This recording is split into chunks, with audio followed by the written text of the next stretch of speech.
everyone, welcome to the English class. I am Neeta, your English teacher, and today we are going to do the very first chapter of 7th grade Honeycomb book. 3 questions written by Leo Tolstoy. So this is a story, 3 questions written by Leo Tolstoy. तो फिर हम पहले थोड़ा सा Leo Tolstoy के बारे में जानते हैं, उसके बाद हम स्टोरी के पास जाएंगे, स्टोरी पढ़ेंगे।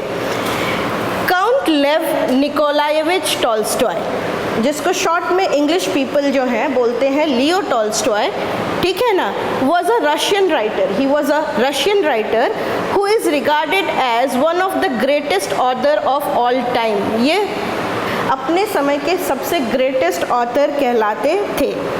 और हम देखेंगे कि एनसीईआरटी जब भी सिलेबस चेंज करता है तो अपने सिलेबस में इनकी एक ना एक कहानी इंग्लिश में ज़रूर डालता है।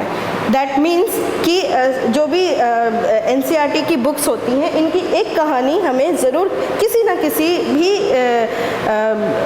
क्लास में पढ़ने को ज़रूर मिलेगी, those who are reading CBSE. Okay, so that is why we can say that he is one of the greatest author and he received nominations for Nobel Prize in Literature from year 1902 to 1906, यानी 5 साल ये nominate हुए थे for the Nobel prize in literature, लेकिन unfortunately इनको एक बार भी नहीं मिला, बट फिर भी ही was a very great writer.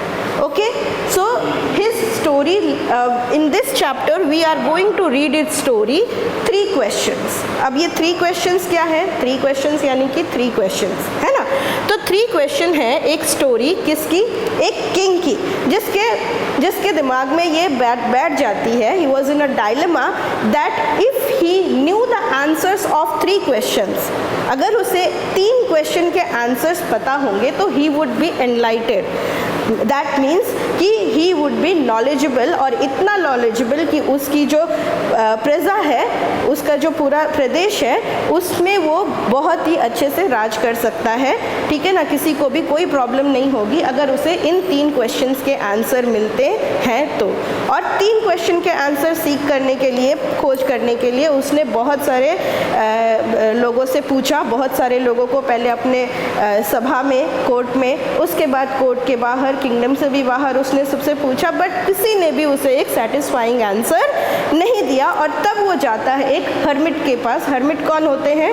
वो सन्यासी जो जंगल में अकेले रहते हैं, उनको हर्मिट बोला जाता है। और वो तब उन हर्मिट के पास जाता है, और वो हर्मिट जो है उसे उन्हीं की लाइफ एक्सपीरियंस से वो आंसर्स जो है प्रैक्टिकली उनको वो समझा के वो आंसर्स उन्हें देते हैं। और यही है ये स्टोरी। तो हम ये जो स्टोरी है, this is a story based on the theme of wisdom. इसमें विजडम है, क्योंकि एक राजा है जो चाहता है कि वो वाइसेस्ट किंग हो, उससे बड़ा कोई ग्रेट किंग ना हो। हर एक राजा चाहता है कि he should be the great king, and generation after generation लोग उसे याद करें। तो ये भी राजा जो था, he wanted to be a great king. Okay, so यहाँ पे हमें क्या दिखेगा? विजडम दिखेगी, एक्सेप्टेंस हम देखेंगे कहानी में कि कैसे हमें एक्सेप्टेंस दिखती है, कैसे कोई किसी को स्वीकार करता है। काइंडनेस यानी कि काइंडनेस, दयालुता, और उसके बाद फॉरगिवनेस, कि कैसे कोई किसी को माफ़ करता है। ये सारी चीज़ें जो हैं वो हमें इस कहानी में दिखेंगी। The story is about a king who want to know the answers of 3 questions to so as to get enlightened. तो इसके एनलाइटमेंट के साथ साथ हमें ये सारी चीज़ें भी देखने को मिलेगी। क्यों? क्योंकि this story is a parable. Parable होता है वो स्टोरी विच हैज़ मॉरल्स। तो इसमें भी बहुत सारे मॉरल्स हैं। ये स्टोरी भी जो है, this story is also full of morals. So let's get on with the story. The thought came to a certain king that he would never fail if he knew 3 things. These 3 things were: what is the right time to begin something, which people should he listen to, and what is the most important thing for him to do. तो एक king था, certain king मतलब क्या होता है? कोई specific king, कोई particular king, ठीक है। तो उसने सोचा कि ही वुड नेवर फेल, वो कभी भी फेल नहीं होगा, if he new 3 things. King का फेल होने का क्या मतलब है? कोई परीक्षा लिख रहा है, वो कोई क्या एग्जामिनेशन थोड़ी दे रहा है कि वो फेल और पास। किंग का मतलब है फेल होने का कि वो अपनी किंगडम को मैनेज करने में कभी फेल नहीं होगा। अगर क्या पता होंगे उसे, अगर ही न्यू 3 थिंग्स, अगर उसे 3 चीज़ें जो हैं वो पता होंगी, और वो 3 चीज़ें क्या हैं? What is the right time to begin something, यानी किसी भी चीज़ को बिगिन करने का, बिगिन करना मतलब क्या? स्टार्ट करने का राइट टाइम क्या होता है, किसी भी चीज़ को स्टार्ट करने का राइट टाइम क्या होता है। दूसरा चीज़ जो है वो which people should he listen to, किन लोगों की बातें उसे सुननी चाहिए और किन लोगों की बातें उसे अनसुनी कर देनी चाहिए। तो किन लोगों की बातों को उसको सुनना चाहिए, which people should he listen to. और थर्ड क्वेश्चन था उसका कि what is the most important thing for him to do, सबसे इम्पॉर्टेंट काम कौन सा है। तो ये 3 क्वेश्चंस थे उसके, जिसके आंसर उसे लगता था कि अगर पता होंगे तो ही वुड नेवर फेल, यानी कि उसकी किंगडम उससे कभी भी नाराज़ नहीं होगी और वो खूब अच्छे से अपनी किंगडम की प्रजा की देखभाल कर सकता है। Okay, the king therefore sent messengers, तो किंग ने क्या किया? मैसेंजर्स भेजे। ठीक है, मैसेंजर्स उसने भेजे। मैसेंजर कौन होते हैं? People who spread messages. ठीक है, transmit a message from one place to another, one person to another. ठीक है, तो उसने क्या किया? उसने मैसेंजर्स भेजे throughout. Throughout means throughout, all over a particular place, सब जगह मैसेंजर्स भेजे, ऐसे लोगों को भेजे जो मैसेजेस लेके इधर से उधर जाते हैं, सब जगह भेजे। हिज किंगडम, पूरी किंगडम में, promising a large some of money. ठीक है, ठीक है, लार्ज सम ऑफ मनी मतलब एक बहुत बड़ा अमाउंट उसने प्रॉमिस किया कि जो भी इन 3 क्वेश्चंस के आंसर देगा, उसने मैसेंजर्स भेजे इस क्वेश्चन के साथ और उनको कहा कि जो भी इन 3 क्वेश्चंस के आंसर देगा उसे वो बहुत सारा पैसा रिवॉर्ड में देगा। ठीक है, he would give a large some. Large सम क्या होता है? क्वांटिटी और वॉल्यूम। बड़ा सम जो है, बड़ा अवार्ड जो है, बड़ा रिवॉर्ड जो है वो उसे देगा। ये उसने क्या किया? मैसेंजर्स के थ्रू पूरे के पूरे किंगडम में फैला दिया इस बात को। ठीक है, many wise men came to king but they all answered his questions differently। बहुत सारे लोग आए, बहुत सारे लोगों ने उसको आंसर दिए। ठीक है, और सबके आंसर्स जो थे वो क्या थे? डिफरेंट थे। वाइस का मतलब तो सबको पता ही है। ठीक है, वाइस मतलब होते हैं बुद्धिमान। तो बहुत सारे बुद्धिमान लोग जो थे उन्होंने आंसर किया और सबके आंसर क्या थे? डिफरेंट थे। सबने क्या किया? आंसर किए और सबके आंसर्स जो थे वो क्या थे? डिफरेंट थे, अलग अलग थे। सबने अलग अलग तरीके से उस क्वेश्चन, तीनों क्वेश्चंस के आंसर दिए और अब हम देखते हैं कि उनके आंसर्स क्या थे। ठीक है, in reply to his first question, some said the king must prepare a timetable। तो पहला क्वेश्चन क्या था? पहला क्वेश्चन था कि what is the right time to begin something, कोई भी चीज़ करने का सही समय क्या है। तो उसके आंसर में कुछ लोगों ने कहा कि he must begin, what he should do, he should make a timetable और फिर उसको स्ट्रिक्टली फॉलो करे। उसको क्या करे? बहुत ही अच्छे से फॉलो करे, उसे बिना चेंज किए, उसको थोड़ी सी भी लापरवाही किए बिना उसको क्या करे? फॉलो करे। स्ट्रिक्टली यानी कि बहुत ही ओबीडियंटली उसको क्या करे? फॉलो करे। Only in this way they said he could do everything in proper time, और इसी तरीके से वो किसी भी चीज़ को प्रॉपर टाइम पे कर सकता है। Others said that it was impossible to decide in advance the right time for doing something। कुछ लोगों ने ये भी कहा कि अरे ये तो इम्पॉसिबल है किसी भी चीज़ को राइट टाइम पे करना। ठीक है, ये जो इम्पॉसिबल है, राइट टाइम हम पहले से डिसाइड कर ले, फ्यूचर जो हम पहले से प्रिडिक्ट कर ले, ये क्या है? दिस इज़ इम्पॉसिबल, ये इम्पॉसिबल है। ठीक है ना। दूसरे हैं, उन्होंने कहा the king should notice all what that was going on, avoid foolish pleasures. और किंग क्या करे? सब चीज़ों को नोटिस करे, सारी चीज़ों को नोटिस करे और जो फूलिश प्लेजर्स हैं उनको क्या करे, उनको अवॉइड करे and always do what ever seemed necessary at that time, और जब जिसे जो सही लगे वही काम वो उस समय करे। ये कुछ लोगों ने उसे मतलब किंग को ये advice the. Yet others said that the king needed a council of wise men. उसके बाद कुछ और लोग हैं, उन्होंने क्या कहा कि राजा को क्या चाहिए, काउंसिल चाहिए, पूरी एक सभा चाहिए वाइस मैन की, बुद्धिमान लोगों की एक पूरी एक सभा होनी चाहिए, who would help him act at the proper time, जो उसको क्या करेंगे, हेल्प करेंगे प्रॉपर टाइम में कोई काम करने के लिए।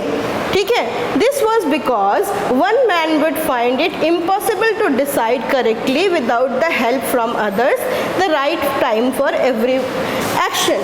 तो उन्होंने क्यों कहा कि काउंसिल ऑफ मैन चाहिए, काउंसिल ऑफ वाइस मैन, उसने इसलिए कहा क्योंकि एक वाइस मैन के लिए इम्पॉसिबल है डिसाइड करना हर एक्शन के टाइम को, हर एक्शन के टाइम को डिसाइड करना इम्पॉसिबल है, इसलिए उसे पूरा काउंसिल ऑफ वाइस मैन चाहिए। तो क्या क्या कहा लोगों ने, बोला कि टाइम टेबल बना लो, कुछ ने कहा कि ये तो इम्पॉसिबल है ऐसा करना, कुछ लोगों ने कहा कि क्या करना चाहिए, जो नेसेसरी चीज़ें हैं वो करो और फूलिश एक्ट्स को अलग रखो, और कुछ लोगों ने कहा कि एक काउंसिल बनाइए वाइस मैन का और उनसे सलाह ले लेके सारे काम करो, तो हम वो क्या होगा, तो वो प्रॉपर टाइम पे वो काम होंगे। उसके बाद But then the others said there were some things which could be urgent. लेकिन अब ये तो है कि हाँ चलो pre decided council of wise man है, उन्होंने पूरा बताया कि हाँ ये टाइम है, इस टाइम में ये करो, उस टाइम में वो करो, लेकिन कुछ ऐसे भी काम होते हैं जो अर्जेंट होते हैं और उसके लिए क्या करना पड़ता है, जल्दबाजी में फैसला लेना पड़ता है। These things could not wait for the decision of the council, और ये काउंसिल के डिसीजन का इंतज़ार बहुत सारे लोग डिसाइड कर रहे हैं आधा घंटा एक घंटा में, उसके डिसीजन के ऊपर वो डिपेंड नहीं करता है। तो in order to decide the right time for doing something it is necessary to look into the future. तो ज़रूरी है कि हम फ्यूचर में देख लें कि फ्यूचर में क्या होने वाला है, और फ्यूचर में कैसे देख सकते हैं, only magicians can do that. और वो क्या कहते हैं कि सिर्फ मैजिशियंस जो हैं, सिर्फ जादूगर जो है वही फ्यूचर में जान सकते हैं कि कौन सा राइट टाइम है कौन सा काम करने के लिए। So therefore the king would have to go to magicians. तो किंग को क्या करना पड़ेगा, मैजिशियंस के पास जाना पड़ेगा। तो अर्जेंट काम के लिए, इमरजेंसी काम के लिए जो है वो काउंसिल्स के ऊपर तो डिपेंड होके नहीं रह सकता है, इसलिए उसे क्या करना पड़ेगा, मैजिशियंस के पास जाना पड़ेगा। ठीक है, in their answer to second question, अब तो ये फर्स्ट क्वेश्चन के इतने सारे आंसर्स हो गया किंग को मिले। सेकेंड क्वेश्चन के आंसर में क्या बोलते हैं, बहुत सारे लोग बोलते हैं, some said that the people most necessary to the king were his counsellors. तो वो पीपल जो सबसे नेसेसरी हैं वो कौन है, काउंसलर्स हैं, सलाहकार हैं, जो राजा को क्या करते हैं, एडवाइस देते हैं। वो सभा जो राजा को क्या करती है, एडवाइस देती है, वो सबसे इम्पॉर्टेंट है। कुछ ने कहा कि प्रीस्ट इम्पॉर्टेंट है, ठीक है, कुछ ने क्या कहा कि प्रीस्ट इम्पॉर्टेंट है, यानी जो पुजारी है मंदिर का या फिर जो भी प्रीस्ट है क्या कहते चर्च का, वो इम्पॉर्टेंट है। A few others chose doctors. कुछ ने कहा कि डॉक्टर्स सबसे इम्पॉर्टेंट पीपल हैं, they are the most important people, and yet others said his soldiers were the most necessary. और कुछ ने कहा कि सोल्जर्स जो हैं वो सबसे इम्पॉर्टेंट हैं। तो यहाँ पे भी ढेर सारे आंसर्स आ रहे हैं। किंग को क्या चाहिए, वन आंसर चाहिए, किंग को वन आंसर चाहिए, लेकिन यहाँ पे भी क्या हो रहा है, बहुत सारे आंसर्स किंग को मिल रहे हैं। As the answer to his questions were so different, the king was not satisfied and gave no reward. तो इसी तरीके से आंसर्स जो थे वो तो सबके अलग अलग थे, डिफरेंट थे। राजा एक भी आंसर से क्या होता है, सेटिस्फाई नहीं होता है। किंग जो है, सेटिस्फाई होने का मतलब क्या होता है, टू बी हैप्पी। तो king was not satisfied with any of the answers, ठीक है ना। तो वो क्या करता है, वो किसी को भी कोई रिवॉर्ड नहीं देता है, ठीक है। He decided to seek the advice of certain hermit. और वो क्या करता है, वो सोचता है कि चलो मैं क्या करता हूँ, एक हर्मिट की एडवाइस लेता हूँ. He decided to seek the advice of a hermit who was widely known for his wisdom. तो वो डिसाइड करता है किसकी एडवाइस लेने के लिए, एक हर्मिट की, एक सन्यासी की एडवाइस लेने के लिए सोचता है, जो अपनी विजडम के लिए चारों तरफ बहुत ही फेमस था. He was widely known for his wisdom. ठीक है, वो बहुत पॉपुलर हर्मिट था और अपनी विजडम के लिए वो फेमस था. लेकिन कहाँ रहता था वो, जंगल में रहता था. क्यों? क्योंकि ही वॉज अ हर्मिट. हर्मिट जो है मोस्टली ऐसी जगहों पे रहते हैं जहाँ कोई नहीं रहता है.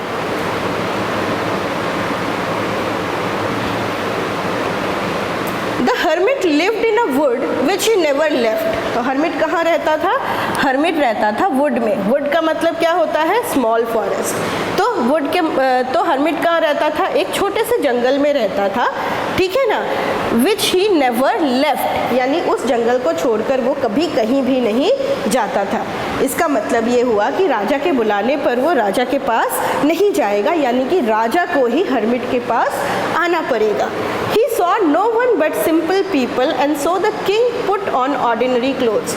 और वो क्या करता था, वो बहुत सिंपल लोगों से मिलता था. राजा वाजा से तो वो मिलता भी नहीं था. ठीक है, सिंपल का मतलब होता है अनकॉम्प्लिकेटेड, इनोसेंट.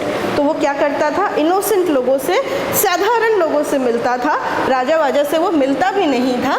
इसीलिए राजा ने क्या कहा किया कि राजा जब उसके पास आ रहा था तो उसने क्या किया, so the king put on ordinary clothes. उसने राजा वाले कपड़े नहीं पहने बल्कि ऑर्डिनरी, साधारण लोग जैसे कपड़े पहनते हैं वैसे कपड़े पहन के वो उनके पास गया.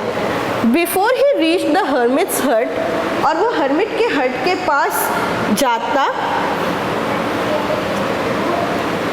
The king left his horse with his bodyguard. तो किंग ने क्या किया, अपना जो घोड़ा था वो अपने बॉडीगार्ड के साथ छोड़ दिया.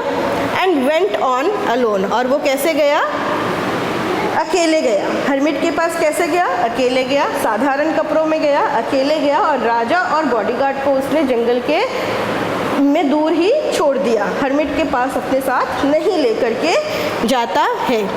ठीक, as the king came near the hermit huts. तो जैसे राजा जो है वो हर्मिट के हट के पास आता है, he saw the hermit digging the ground in front of his हट. तो वो देखता है कि हर्मिट क्या कर रहा है, वो अपने घर के पास, हट के पास, उसकी झोपड़ी होती है, ठीक है ना, झोपड़ी के पास क्या कर रहा है, डिग कर रहा है, यानी खोद रहा है. ज़मीन वहाँ की क्या कर रहा है, खोद रहा है. He greeted the king and continued digging. तो उसने क्या किया, राजा को ग्रीट किया, राजा को नमस्कार किया और उसके बाद वो अपना काम जो है वो चालू रखा. The hermit was old and weak. Hermit कैसा था, एकदम बूढ़ा था, एकदम पतला सा था. And as he worked, he breathed heavily. और जब वो काम कर रहा था तो वो कैसे ब्रीथ कर रहा था, heavily, यानी काफ़ी ज़ोर ज़ोर से सांस ले रहा था. जब हम कमज़ोर होते हैं और कोई काम करते हैं तो हम जल्दी से थक जाते हैं, और तब हम कैसे ब्रीथ करते हैं, हम बहुत ज़्यादा हैवी, ज़ोर ज़ोर से सांसें लेते हैं. वैसे ही हर्मिट जो था, he was also very weak and old and he was also breathing heavily वो ब्रीथ कर रहा था.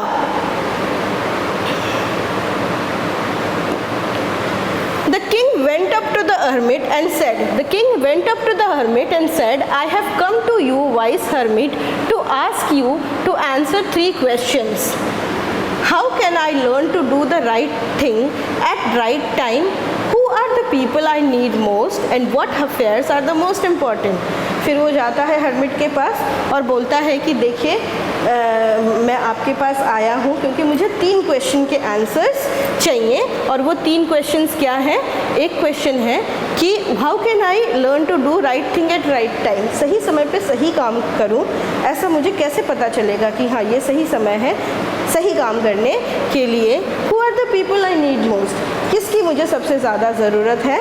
और what affairs are the most important, और सबसे ज़्यादा इम्पॉर्टेंट जॉब जो है वो क्या है, सबसे ज़्यादा इम्पॉर्टेंट काम जो है वो क्या है. यही तो क्वेश्चन थे ना उसके.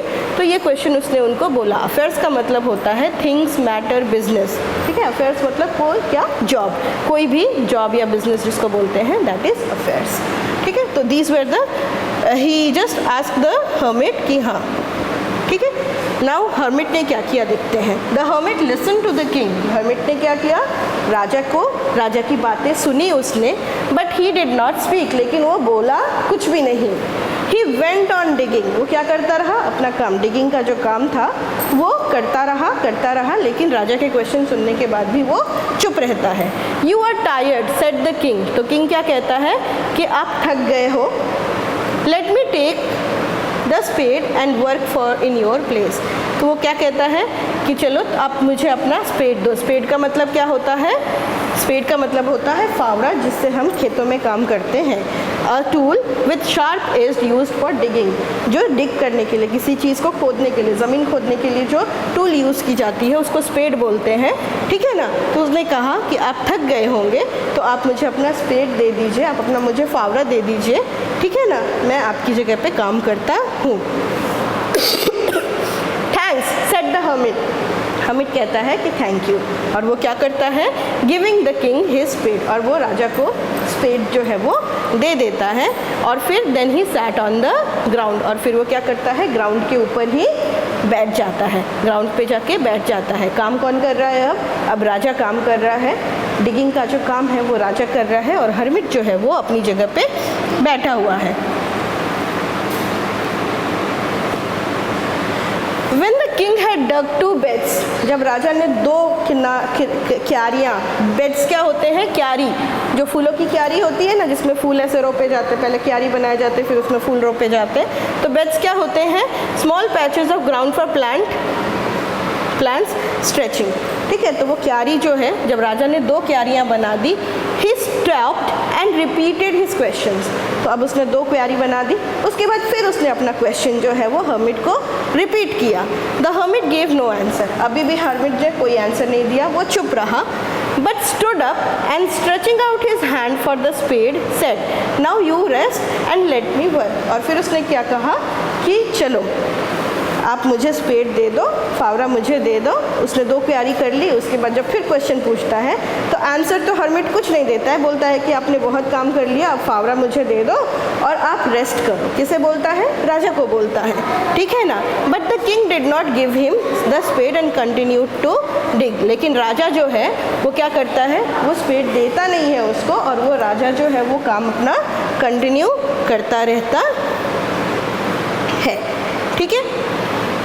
यहाँ पे एक मीनिंग है, हाँ, स्ट्रेचिंग आउट। स्ट्रेचिंग आउट का मतलब क्या होता है, जैसे कि हम अंगराई लेते हैं तो उसको स्ट्रेचिंग आउट बोला जाता है, ठीक है। तो ये हो गया। 1 hour passed, अब क्या हुआ, 1 घंटा का समय जो है वो बीत गया। देन अनदर, फिर उसके बाद 1 और घंटा बीत गया। The sun went down behind the trees, अब सूरज जो है वो भी ढलने के करीब आ गया, पेड़ों के पीछे चला गया। And at last the king stuck the spade into the ground, अब क्या किया किंग ने, स्पेड जो है वो ग्राउंड में ऐसे मार के ऐसे रख दिया, ठीक है। एंड सेड, और उसने कहा कि I came to you wise man, बोल रहा है कि देखिए बुद्धिमान आदमी, मैं आपके पास आया था for an answer to my questions, मेरे क्वेश्चंस जो 3 थे उसके आंसर के लिए। If you can give me no answer tell me so and I will return home, अगर आप मुझे ये आंसर नहीं दे सकते हैं तो प्लीज़ मुझे बता दीजिए कि आपके पास इसका कोई आंसर नहीं है, ताकि मैं घर जा सकूं। Here comes someone running said the hermit, और तभी उसी समय कोई क्या होता है, दौड़ता हुआ आता है। हर्मिट जो है, जब राजा उससे बोल रहा है कि अगर आपको आंसर्स नहीं पता है तो प्लीज़ मुझे बता दीजिए ताकि मैं घर चला जाऊं, उसी समय हर्मिट कहता है कि अरे देखो कोई दौड़ता हुआ आ रहा है, यानी कि अब 3rd कैरेक्टर जो है वो हमारे स्टोरी में एंटर किया। अब ये 3rd कैरेक्टर जो हमारी स्टोरी में एंटर किया है ये कौन है और आगे क्या होता है स्टोरी में, हम इसके पार्ट 2 में पढ़ेंगे, ठीक है। और जो भी हमने पढ़ा है एक बार हम देख लेते हैं कि हमने क्या पढ़ा है। एक बार हम इस सारा पढ़ने का जो है उसका कॉम्प्रिहेंशन चेक कर लेते हैं। So why did the king want to know the answer to 3 questions. King जो है 3 क्वेश्चंस के आंसर क्यों चाहता था। क्योंकि उसे लगता था that he will be the best king, he will be a great king if he knew the answer to these 3 questions. उसको क्या लगता है कि वो ग्रेट किंग बन जाएगा अगर वो उसको ये तीनों क्वेश्चन के आंसर्स पता होंगे तो। फिर सेकेंड क्वेश्चन है, उसमें 4 ऑप्शंस है। अब बताते हैं कि कौन से ऑप्शन सही हैं। Messengers were sent throughout the kingdom, सब जगह मैसेंजर भेजे गए थे, किस लिए?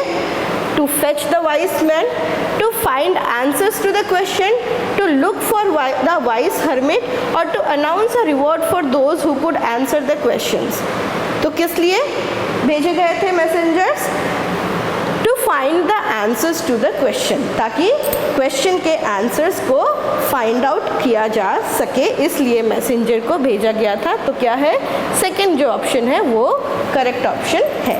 तो इसके बाद यहाँ पे आज हम अपनी स्टोरी को स्टॉप करते हैं। In our next video will continue with the reading the story and we will know कि what happened when a man that एक आदमी जो दौड़ता हुआ आ रहा था, उसके आने के बाद वहाँ पे क्या होता है, ये हम अपने नेक्स्ट वीडियो में देखेंगे। Until then bye bye, take care and be good.